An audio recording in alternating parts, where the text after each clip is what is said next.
Hola and buenos dias, Ernesto. Hi, Brad. Good morning. Ernesto is my new amigo. Welcome to Unsolicited Conversations with J and B. Unfortunately, Jay's not here. Jody's not here. She's a nurse practitioner seeing patients in Colorado. I, however, in Mexico, enjoying the local culture and the warm weather for about 5 weeks. And I ran across a friend of mine, my amigo Ernesto, who's going to talk a little bit about immigration and the wall. And I want to get the Mexican perspective from the Mexican people of what they think about Trump's policies, the wall, immigration, how it's affecting your country, and kind of get the other side of the equation other than just the American perspective. Yeah. So what do you think, one of President Trump's goals in office that he talked about was tackling immigration. The number of, let's say, illegal or undocumented immigrants coming from Mexico, coming from Central America and South America. We currently have, just so you know, we document, or our statistics show, between 12 and 16 million undocumented immigrants in the United States, many of which he wants to deport back to their country of origin. So kind of give your perspective as a Mexican citizen. What do you think of that? I think I'm here in Mexico, but thank you to invite me to your show Sure. and to your podcast. And it's too hard to say. It's something like, how can I think about these policies? Because it's not too favorable. Because I think we have a lot of potential to give to that country, but to came back to this, to deport the people, Yeah. I don't think is the solution for the economy. He has a lot of people working Yeah. for him. In our economy. Mhm. Yeah. Aladdins and illegals. Right. And you know how it works to deport the people is not the solution. We need the Latins. We need the Mexicans there. It's very important for us to be there. If I got the opportunity to be there, if you said, I will help you to get your work visa to be there, I'm going to work there. Right. Right. Because I know I can do something for them. And it's going to be something that's worth it. But do you think the United States should have a policy on how many undocumented or how many immigrants we allow in the United States? Because you have to remember, Ernesto, that the United States, to some degree, has to support some of the undocumented immigrants. Granted, most of them work and do beautiful, beautiful work and great job. That's not, and many of them are wonderful citizens of the United States. But the question from the American side or the US side is, how many can we support? Do we have a border that doesn't allow or only allows a certain number across? Or do we have open borders? What is your recommendation? Do you remember this program that when Biden was there and he says, so many people can be here asking refugee. I'm sorry for the Refugees. word. Sure. Refugee. Yeah. And before, Okay. they were in Juarez, and they said, we have to wait. So if Donald take the power, all they have to deny that permission for all 200 people to be in there, the U.S. legally. Right. And he says, no. And the cost of the U.S. to deport the people to their origin. Yeah. Well, I mean, it is an expense for the United States in terms of, let's say, undocumented immigration or undocumented, let's say, immigrants in the United States. It does cost the United States roughly $150 billion a year to have to manage people coming and going, to have to manage the, let's say, undocumented immigrants to provide, because in many cases, they may not have health care, they may not have education. We have to provide housing, nutrition, food, pediatricians, doctors in some cases, as we house these people temporarily. So it is an expense for the United States to have to manage the undocumented immigrants. And it's a pretty big price tag on that. Yes, it is. Yeah. Yes, it is. Because when I was in Austin and I was managing the other place, And here they come from Congo. Can you imagine the distance? Congo from Texas. That's a long way. Yeah. Right. They come from Africa. Can you imagine the cost of the country to send them back? Yeah. No, I mean, there's an expense to that, true, obviously. I mean, to your point, which is a good one, I think there was some estimates out there that's going to cost around $30 billion in the next 10 years to try to deport, let's say, 11 million undocumented immigrants. That's, I mean, it's a big price tag. Let's be honest. Also, I was going to ask you too, when you take a look at the southern border, Trump is really wants to complete and finish the wall. Hundreds of millions of dollars to do that. But what is the Mexicans' perception? What are your thoughts on the wall that's being built? When I listen to stories about a lot of people that I've met, Yeah. even here in San Miguel, I met a lot of people Yeah. here, and they said no, it was too hard to get here, and they don't want to come back to San Miguel. They don't want to come back to Mexico. They want to stay in the United States. They want to. But here's the question: is the wall preventing, let's say, the poor in Mexico coming to the United States? No, it's not. It's not poverty. What is it then? It's the mentality of the people. Look, I was working at the U.S. honestly, and I don't have any problems with anybody. I haven't a street fight. I haven't a to party. No, no, no, no. I haven't. But sometimes I think we have more troubles when we come back here than being there. And that's why a lot of people they rather to be there in the States than be here. So why do you think that when you take a look at people, let's just look at people from Mexico, the Mexican citizen, why do you think they want to come to the United States? Why do you think they want to still line up at the border, go through the border ports? Why do they want to become immigrants? Why do they want to come to the United States, in your opinion? Because the salary. Oh, because they earn more. Yeah. Okay. That's the word. That's the answer. And I did it for that. So that's why some people says you're living in San Miguel de Allende and this is a place it's too expensive. San Miguel's too expensive. Yeah. A lot of people from another states from Mexico and came here, they said this is too expensive. And you could make more money in the United States. And I did it. Why did you come back? Because I have my family. I have my own reasons to be here. My daughter. Mm-hmm. I don't want to be away from my daughter. Sure. I don't want to be away from my wife. She's a great lady. Yeah. My dad, everything that I have is here. Yeah. My roots. Okay. Sometimes a lot of people, they leave our country is for that because they need. Because I cannot work in my day 10 hours for 10 pesos. 10 hours, okay. The thing is, the solution for everything is for the salaries. Okay. Yeah. So what you're saying is that more Mexicans need to be paid better in order for a better quality of life. That's the word, the quality of life. Okay. I mean, I know that, for example, the Mexican government has doubled your minimum wage, it's called, in the last few years. I know that there's a lot of social programs out there they're trying to implement to help the poorest in poverty in Mexico. Oh, it all depends. Because if they're a single mother or 65 plus, and they earn a little bit. Yep. But can you imagine? You cannot live in San Miguel with $200.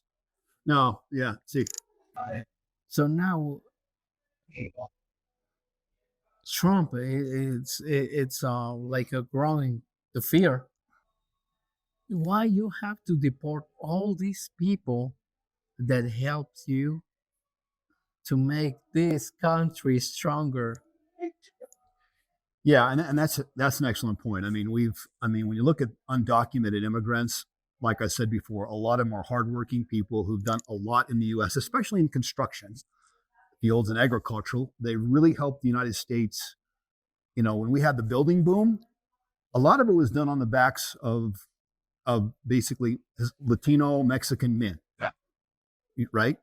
I mean, when you look at concrete work, the tile work, stucco work, I mean, you see a lot of Mexican men doing that. And I'd hate to see some families be deported who've been there a number of years, you know, waiting to be for natural citizens, become natural citizens.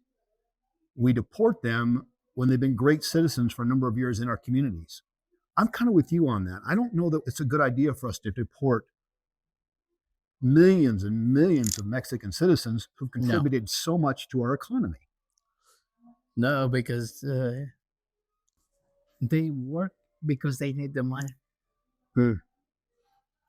Sometimes I'm looking what I'm doing, but I know what I'm doing and I know what I'm looking for, right? Yeah, And if this message goes for our immigrants, don't get down yeah. because I was there. I sweat, I bled, and I know what has happened to our families. Yeah. It's different. It's different, and if we go to those places, it's not because we like a lot to be there. It's because we need to be there to earn something to bring to our tables. Honestly, we're not the criminals like this man says. We don't belong to cartels. I'm an honest man who's talking with the truth. What it was I feel about this. And if they don't have who's going to build their houses in California, so are going to the contractors come to Mexico to hire us? So we have to, the embassy is going to give us the work visas or tourist visas to be there to build them again, their houses. So what I think what you're saying is it doesn't make sense to deport all these millions of It doesn't have undocumented any sense. when we're going to need, for example, some of the people who work in construction to help rebuild the homes in California because of the wildfires. Correct? Right? Yeah. Yeah. So, so are the guys from the cabinet are going to hire people to build them, or the ICE agencies are going to go the footing to do that? Oh, so what I think you're saying is that you're going to have enough undocumented immigrants fearful of ICE and being deported where they may not show up for the construction jobs. They may not do some of the work that needs to be done And they because will of the not going to policy. do that. Yeah. And then when it happens, let him in, let him in. Yeah. And then we'll let them, yeah. Right. But and after all, because so we have a lot of immigrants here, but we're only gonna pay him $7 per hour. Now that's slavery. Yeah. First of all, you kick me out, then you bring me in. Kick you out and bring you back in. Okay. But now you bring me in, and now you're gonna pay me what you want, not what I know. No, I don't know how to weld that chair. Okay, I can weld it, but it is gonna be like $20. Not too much. Weld it like yourself. Yeah. I know that a lot of the Mexican laborers do the work that many Americans don't want to do or don't know how to do. From my experience living in Colorado, where there's a number of Mexican or Latino folks at work, they work very hard and do very good work. Some of it because Americans don't want to do it. Even my family, I have teenagers and the family on the US, and they don't know. They are only playing with this. The phone. Or the Yeah. tablets, Yeah. iPads. Yeah. I'm going to be honest. Please. They're lazy people. We raised lazy guys now in the US. I deserve more than that. iPhone, it's going out. The lines are there. Who's gonna pay? My daddy. The new iMac, my daddy's paid for it. But who is the responsibility? You must take responsibility as a parent. You don't deserve that. You want it, you gotta work for it. Right. And you think too many U.S. American men don't do that. They become lazy. Because my parents, they're teachers, Yeah. and they told me, you know what, Neto?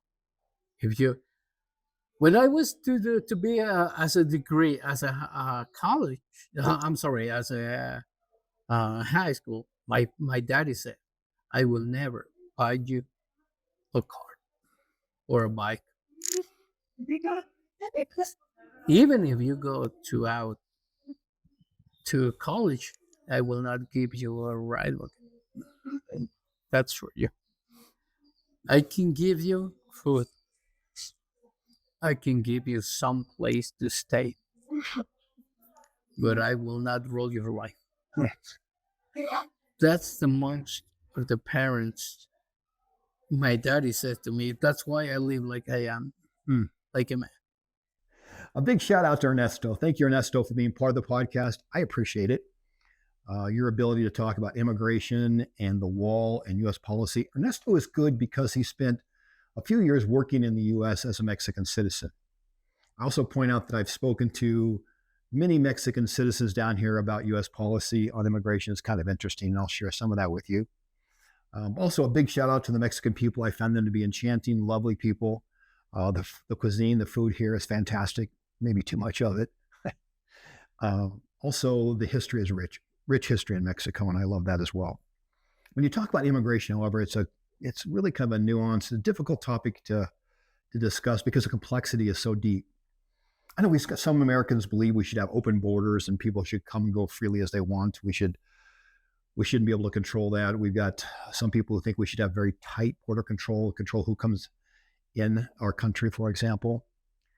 And we've got even terminology around immigration that I think we need to discuss because words do matter. I know on the right, there's a discussion how we call them illegal immigrants. And I think that has a connotation in some regards that these people are bad. These are drug runners. These are thugs. These people have broken the law. And we need to get rid of all of them. And on the left, there's a tendency to talk about them as being undocumented, meaning they're there. Documentation is nuanced. It's fluid. We don't know really where they're at. They could be in a special place, a special time as they work towards citizenship or a green card or whatever. Regardless, when you say undocumented or illegal, there are people that are in the United States without papers to be there. And also need to understand being there without papers or undocumented is not a criminal offense. It's a civil offense, just so we understand that as well. That is why ICE cannot go door to door, knocking down doors, dragging people out of their homes and deporting them, because it's not a criminal offense, it's a civil offense to be in the United States without proper documentation. But I think we need to understand, too, a couple things as Americans. We need to be a little bit sympathetic for a couple of reasons. Number one, we need immigrants. If you take a look at our population base and how it's declining in a decade or two, we may be in some trouble from a population standpoint. We need immigrants to kind of fill that gap, especially to keep our economy strong and stable. Immigrants are going to play a large part in that because immigrants constitute about 14% of our population right now. Those that are born outside of the U.S. and have come to the U.S. documented, for example, or even some that are undocumented. And there's a lot of documented or undocumented immigrants who do some wonderful things in construction and agricultural and industry that really help our economy remain strong and healthy. The second thing, I think we need to have a little bit of compassion when you take a look at immigrants, because Americans need to understand we were all immigrants at some point. But how many does the United States really need to take on? I know right now we've got about 34 million people that are in the status of applying for a green card, but we cap the green cards at about 1.1 million a year. Is that enough? Is that sufficient? And you can argue on both sides of the aisle that that's not sufficient. We can take on more, and other people say we need to take on less. I think, for example, we need to take a look at the people who are here that were documented, they were here legally through a visa or through a green card that's been expired. We need to look at ways to help them and a pathway to help them become naturalized citizens or to extend their green card if possible. Because a lot of these people, I said, were good people, they're hardworking people, did a lot for society, and they don't really deserve to be deported. Furthermore, I think there should be better pathways, easier pathways to get to citizenship, naturalized citizenship. We make it difficult in the United States. It can be costly. There's a lot of forms. There's a lot of hoops to jump through. And if English isn't your first language, it can be very difficult. You require the form, for example, Form 440, I believe it is, which can be pretty lengthy to fill out. You've got biometrics that have to be done, the interviews process, background checks. You've got to show proficiency in the English language. And here's a kicker. You got to be able to pass a civics test to be a naturalized citizen here in the U.S. Interesting enough, there was a study done by South Carolina University that talked about 35% of college students couldn't pass the civics test. So get the irony of this. We expect really, let's say they're documented and they want to become citizens, immigrants, to have to pass this test that our college students can't pass. Maybe we should make the civics test part of the college entrance exam. That's for another day. So how do we manage the situation? Well, first of all, let me say I'm not a proponent of taking every undocumented immigrant and deporting them to their point of origin, country of origin. I think some of them may have expired visas and the complexities possibly of extending it, or especially green cards. Or if they want naturalized citizenship, the complexities of trying to get from A to B, that can be a daunting experience for many of them. Many of them just avoid doing it because it is a daunting experience. I think we need, like I said, need to create pathways to help them get there. At the same time, I think we need to manage who has documentation and who doesn't, who comes across our border and who doesn't. Because to President Trump's point, we got to get rid of there's criminals, we got to get rid of them. They don't need to be in this country. The cartels and many of the thugs and gangs that are here in this country as illegal, or I would say undocumented immigrants, should not be here. But should we build the wall? I'm for it. I'm for the wall, and I'll explain why. And I'm for border security, and let me explain why. Being in Mexico, I've understood one thing. If we believe that Mexico is a country of abject poverty, that simply is not true. I mean, when you take a look at worldwide wealth and you look at gross domestic product, which many economists view as a country's health and wealth, Mexico ranks about 12th globally in their economy. They have about a GDP of about $2 trillion. Now, granted, the US is number one with around $30 trillion of GDP. But even if you take a look at the purchasing power parity, which is really a contributing factor of how many US dollars per individual in Mexico does that account for? That equates to about $15,000 per individual in Mexico in US dollars, which is about 123% of the global PPP, purchasing power parity, across the globe. So you can see that Mexico is not necessarily a country of poverty. Yes, they do have poverty. In fact, about 43% of their citizens live in poverty or extreme poverty. They really have a distribution of wealth issue. They have a small middle class, and they've got corruption that runs through the thread of their society, whether you're in corporate America with them or in the government. Corruption is systemic and is something they have to deal with and they're going to have to fix. But by having the border and a secure border that does not let Mexican citizens come in that are undocumented, it's going to force the Mexican government to take care of their own. And they can. Financially, they can. Now, they have done a good job. They've increased their minimum wage by 2 to times. They have Social Security now for every citizen. I think at 64. They put together a lot of social programs last 2 or 3 years. Their president has done a good job of reducing the amount of poverty, but they've got a long way to go. But once again, when you take a look at people coming from Central America, South America, or Mexico, the wall does prevent people from coming to the United States undocumented. And it does force the Mexican government to take care of their own and to take up their responsibility for the impoverished people that they have instead of letting them run to the American border for the solution. I guess what I'm trying to say is sort of allowing the Mexican government to turn over some of their impoverished to the United States for us to take care of their problem. The Mexican government has to step up and take care of their own, which I think they should. Now, look, I'm all for people doing better. I'm all for people who want to do better for their families, have a better quality of life. At the same time, I'm a huge advocate for U.S. citizens and our people. We have 37 million Americans right now who suffer from poverty. We've got to fix that within the United States before we worry about, I think, undocumented immigrants coming from South America, from Central America, or Mexico. We've got to take care of our own. It's not that we can't be compassionate. It's not that we can't create a pathway for citizenship or extending green cards or visas to help those. But at the same time, if you're undocumented, you really don't have a business being in the United States unless we can figure out a way to help you get there. However, if you have no business being in the United States, you shouldn't be there and you should be deported. We need to control that. And we need to make sure that we help those that need it the most within our own country, within the walls of America. Like I said, I don't have all the answers, more questions than I do answers, but I do think something's got to change within American and policies. And I do think the wall should be built. And I do think the Mexican government should be accountable for their own. Thank you for listening, everybody. I do appreciate it. Hope you have a great day, and adios.